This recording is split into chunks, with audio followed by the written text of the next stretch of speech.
கோடிக்கணக்கான ரூபாய் மதிப்புள்ள போதைப் பொருட்கள் அப்படிங்கிறது பறிமுதல் செய்யப்படுது. இடி விசாரணை தொடங்குறாங்க. விசாரணை நீண்டுட்டே போகுது. அப்போ ஜான் பிரிட்டோ அப்படிங்கிறவருடைய பெயர் அடிபடுது.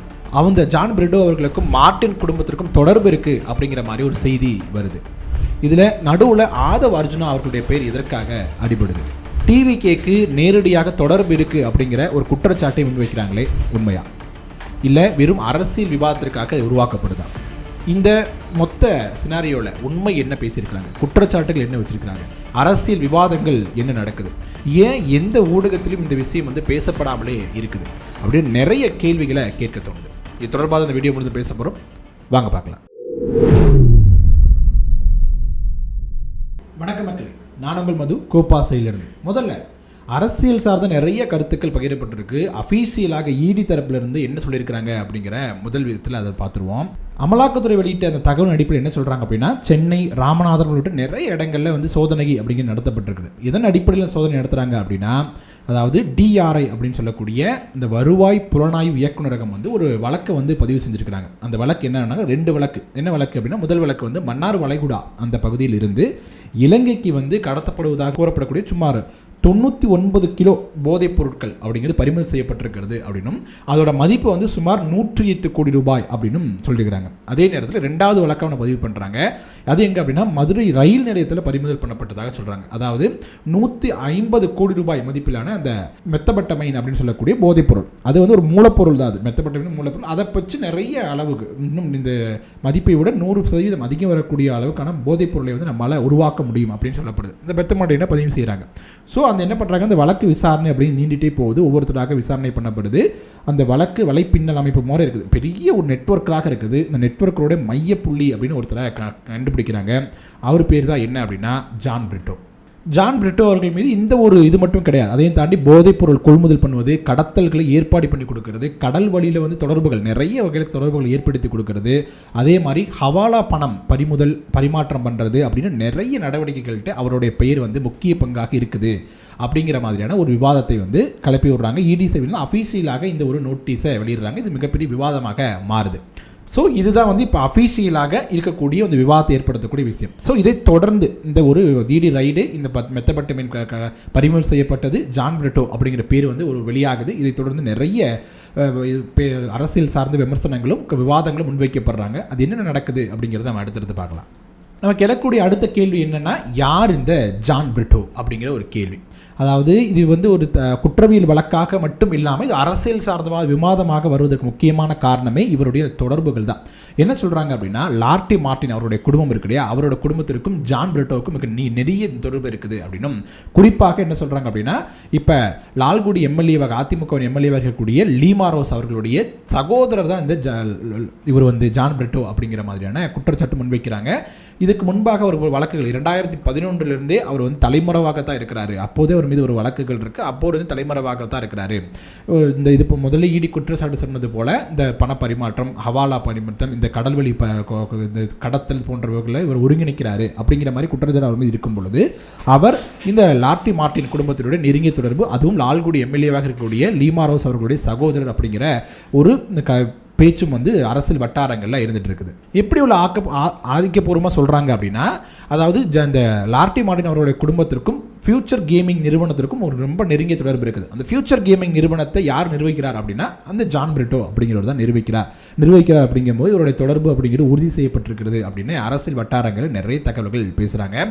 இன்னொரு தரப்பு என்ன சொல்கிறாங்க அப்படின்னா, குடும்ப உறுப்பினர் அப்படிங்கிறதுக்காகவோ இல்லை ஒரு நிர்வாகத்தில் பங்கு பெற்ற அப்படிங்கிறதுக்காகவோ மொத்த குடும்பத்தையும் நம்ம குற்றம் சாட்ட முடியாது அப்படிங்கிற மாதிரி ஒரு பேச்சும் வைக்கிறாங்க. ஸோ அடுத்தடுத்து நிறைய கேள்விகள் எழுது. அடுத்து இந்த விவாதம் இவ்வளோ பெரிய நியூஸ் நடக்குது, பறிமுதல் செய்யப்படுது, ஏன் ஊடகங்கள் விவாதிக்கப்படலை, ஆதவ் அர்ஜுனாவுக்கு தொடர்பு அப்படின்னு நிறைய விஷயங்கள் பேசப்படுது, அது தொடர்பான நம்ம விவாதங்கள் என்ன நடக்குது அப்படின்னு அடுத்தடுத்த கேள்விகள் எடுத்த தொழில் அதற்கு பதில் தேடவும் நம்ம முயற்சிக்கலாம். ஸோ இவ்வளோ பெரிய நெட்வொர்க்கை உருவாக்கி வச்சிருக்கக்கூடிய மிகப்பெரிய ஒரு சாம்ராஜ்யம் உருவாக்கி வச்சிருக்கிறவர் தான் யார் அப்படின்னா, சாண்டியாகோ மார்ட்டின் குடும்பம், லார்டி மார்ட்டின் குடும்பம் முழுக்க லார்டி பிஸ்னஸை இந்தியா முழுவதும் பல்வேறு மாநிலங்களில் பண்ணிட்டு இருக்கக்கூடிய ஒரு நிறுவனத்தினுடைய தலைவராக மார்ட்டின் அவர்கள் இருக்கிறார். அதாவது பல ஆண்டுகளாக அவர் மீது நிறைய குற்றச்சாட்டுகள் வந்து இருக்குது. அரசியல் ரீதியாகவும் வணிக ரீதியாகவும் நிறைய குற்றச்சாட்டுகள், ஊழல் வழக்குகள் அப்படிங்கிறதும் மார்ட்டின் குடும்பத்தின் மீதும் அவர் மீது தனிப்பட்ட முறையில் நிறைய வழக்குகள் இருக்கிறது. இடி வழக்கு, சிபிஐ வழக்குகளோட பல்வேறு அமைப்புகள் சார்ந்த வழக்குகளும் அவர் மீது இருக்குது அப்படின்னு நம்ம பார்க்க முடியுது. பத்திரங்கள் மூலமாக, தேர்தல் பத்திரங்கள் மூலமாக பல்வேறு கட்சிகளுக்கு மிகப்பெரிய தொகையை வந்து நன்கொடையாகவும் அவர் வழங்கியிருக்கிறார் அப்படிங்கிற மாதிரியும் சொல்லப்படுது. ஸோ மார்ட்டின் அப்படிங்கிற பெயர் தொடர்ந்து வணிகத்திலும் சரி அரசியலும் சரி பேசப்படக்கூடிய ஒரு நபராக இருக்கக்கூடிய போது அவருடைய குடும்பத்தை சேர்ந்த ஒருத்தர் இவ்வளோ பெரிய கடத்தல் வழக்கில் சிக்கியிருக்கிறார் அப்படிங்கும்பொழுது அது மிகப்பெரிய அரசியல் விவாதத்தை ஏற்படுத்துது. ஸோ இந்த இடத்துல எங்கே வந்து ஆதவர்ஜனா வருகிறார் அப்படிங்கிற ஒரு கேள்வி எழுது இல்லையா, அதற்கான பதில் வந்து அடுத்து வருது. ஸோ மார்ட்டின் அவர்களுடைய மகள் அவளை தான் வந்து இவர் வந்து என்ன பண்ணியிருக்காங்க அப்படின்னா ஆதவர்ஜனை வந்து திருமணம் செஞ்சிருக்கார். அந்த நிலையில் வந்து பார்க்கும் பொழுது இப்போ ஜான் பிரிட்டோ என்று சொல்லக்கூடிய கடத்தல் வழக்கில் தொடர்பு இருக்கக்கூடிய நபருக்கும் ஆதவர்ஜனுக்கும் குடும்ப உறவு அப்படிங்கிறது இருக்குது அப்படிங்கிறத வச்சு தான் இந்த அரசியல் விவாதம் அப்படிங்கிறதே தொடங்குது. அதையும் சார்ந்து அவருடைய மினிஸ்ட்ரி, அதாவது ஸ்டேட் லெவலில் பார்த்தீங்க அப்படின்னா ஒரு 13 முதல் 14 துறைமுகங்கள் வந்து நம்ம மாநில அரசின் கட்டுப்பாட்டில் நமக்கு தமிழ்நாட்டில் இருக்குது. ஸோ அதோடைய மினிஸ்டராக யார் இருக்கிறார் அப்படின்னா இப்போ வந்து ஆதவர்ஜுனா அவர்கள் தான் இருக்கிறார் அப்படிங்கிறதும் இந்த விவாதத்தை அடுத்த கட்டத்தை கொண்டு போகுது அப்படின்னும் சோஷியல் மீடியாவில் நிறைய விவாதங்கள் பேசப்படுது. ஏன் அப்படி சொல்கிறாங்க அப்படின்னா, அதாவது போதைப் பொருட்கள் நிறைய கடத்தப்படுவது அப்படிங்கிறது பார்த்தீங்க அப்படின்னா இந்த போன்ற துறைமுகங்கள் வழியாகத்தான் அதிகமாக வருது. ஸோ அதையோட கட்டுப்பாட்டில் மினிஸ்டராக இப்போ வந்து ஆதவர்ஜனா பெற்றிருக்கிறார் அப்படிங்கும்போது ஒரு விளையாட்டுத்துறை, பொதுப்பணித்துறை, அதையும் தாண்டி இந்த ஸ்டேட் ஹார்பர் அதோட மினிஸ்டராகவும் அவர் தான் இருக்கிறார்.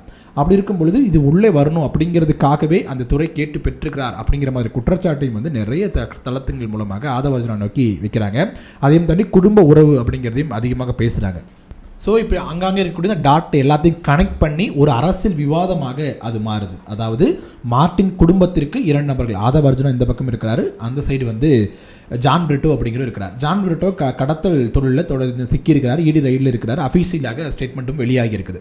அப்படி இருக்கும்போது மார்ட்டின் குடும்பத்தில் இன்னொரு நபராக இருக்கக்கூடியவர் ஆதவர்ஜனா இருக்கிறார், தமிழகத்தின் அமைச்சராகவும் இருக்கிறார், ஸ்டேட் லெவலில் இருக்கக்கூடிய ஹார்பருடைய மினிஸ்டராக இருக்கிறார். இப்போது ஜான் பிரிட்டோ அதிகமாக கடத்தலை வந்து எதன் மூலமாக பண்ணுறார் அப்படின்னா இந்த மாநில இதில் இருக்கக்கூடிய இந்த ஹார்பரின் மூலமாக பண்ணுகிறார் அப்படிங்கிற குற்றச்சாட்டு. இந்த டாட்களை எல்லாம் இணைச்சு தான் இப்போ இருக்கக்கூடிய அரசியல் விவாதம் அப்படிங்கிறது உருவாகி இருக்குது. அதே நேரத்தில் இதற்கு வந்து போதுமான ஆதாரங்கள் அப்படிங்கிறது இன்னும் கிடைக்கல. அதாவது கடத்தல் நடந்திருக்குது, ஜான் பிரிட்டோ தான் கடத்திருக்கிறார் அப்படிங்கிற விஷயம் வரைக்கும் உண்மை, அது வரைக்கும் அஃபீஷியலாக அறிவிப்பு வந்துடுச்சு. அதே நேரத்தில் இந்த மார்ட்டின் குடும்பத்திற்கு எந்த வகையில் தொடர்பு இருக்குது, அதே மாதிரி ஆதவர்ஜனா அவர்கள் மினிஸ்ட்ரியாக இந்த ஃபோர்ட், ஸ்டேட் ஃபோர்ட்டை வந்து வாங்கியிருக்கார், மினிஸ்டராக வாங்கியிருக்கிறாரு, அந்த ஏதாவது தொடர்பு இருக்குதா அப்படிங்கிறது இப்போ அடுத்தடுத்த கட்ட விசாரணைகளை தொடர்மை ஒளி இப்போ வரக்கூடிய தொடக்க கட்டத்தில் வந்து பார்த்தீங்கன்னா எந்த ஒரு அஃபீஷியலான நியூஸ் அப்படிங்கிறது வரல. ஆனால் அரசியல் விவாதங்கள் அப்படிங்கிறது இந்த டாட்டில் கனெக்ட் பண்ணி பேச தொடங்கியிருக்கிறாங்க. ஸோ இது அடுத்த கேள்வி எழுப்பும். என்ன நடக்கும் அப்படின்னா டிவிகேவின் மீது தாக்கத்தை ஏற்படுத்துமா அப்படிங்கிற ஒரு கேள்வியும் வரும். இப்போ மார்ட்டின் குடும்பம் வந்து பதவியேற்பு விழாவிலே பார்த்தீங்கன்னா முதல் வரிசையில் அமர்க்க வைக்கப்பட்டாங்க அப்படின்னு நம்ம பார்க்க முடியுது.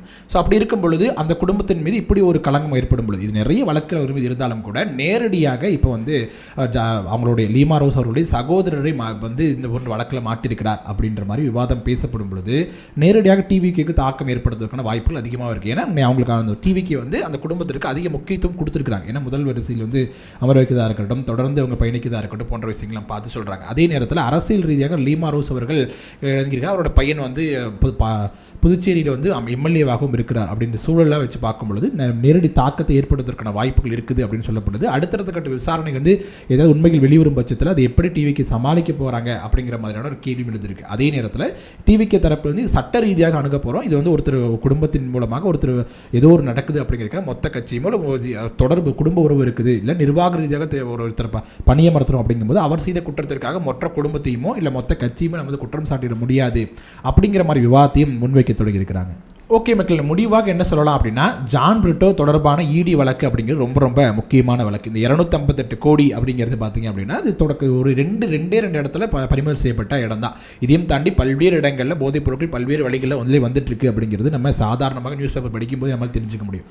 அப்படி இருக்கும் பொழுது அதை வந்து இந்த பொலிட்டிக்கல் டாட்ஸை கனெக்ட் பண்ணி பேசுவது சரியா அப்படிங்கிற ஒரு கேள்வி இருக்குது. அதே நேரத்தில் குடும்ப உறவுகள் மற்றும் அரசியல் தொடர்புகளை மட்டும் வைத்து இறுதி முடிவை நம்மளால் எடுத்துட முடியாது.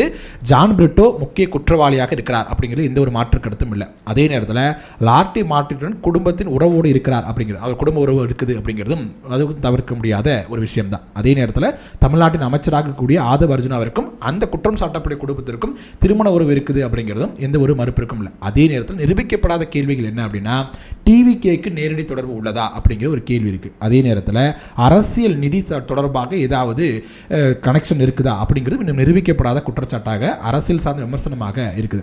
இந்த வழக்கில் அரசியல் நடவடிக்கைகளுக்கு தொடர்பு இருக்குதா, அதாவது அரசியல் நடவடிக்கை சார்ந்து அரசுடைய நடவடிக்கைகள், அதாவது மினிஸ்ட்ரியாக இருக்கிறார் இல்லையா, ஸ்டேட் ஃபோர்ட்டோட மினிஸ்டராக ஆதவர்ஜன் இருக்கும்போது அரசு சார்ந்து இவங்க எதுவும் உதவிகள் கிடைச்சிருக்குதா அப்படிங்கிற மாதிரி விஷயமும் விசாரணைக்குட்பட்டு விசாரணை நடந்ததுக்கு அப்புறம் தான் அதற்கான உண்மை முடிவுகள் அப்படிங்கிறது தெரிய வரும்.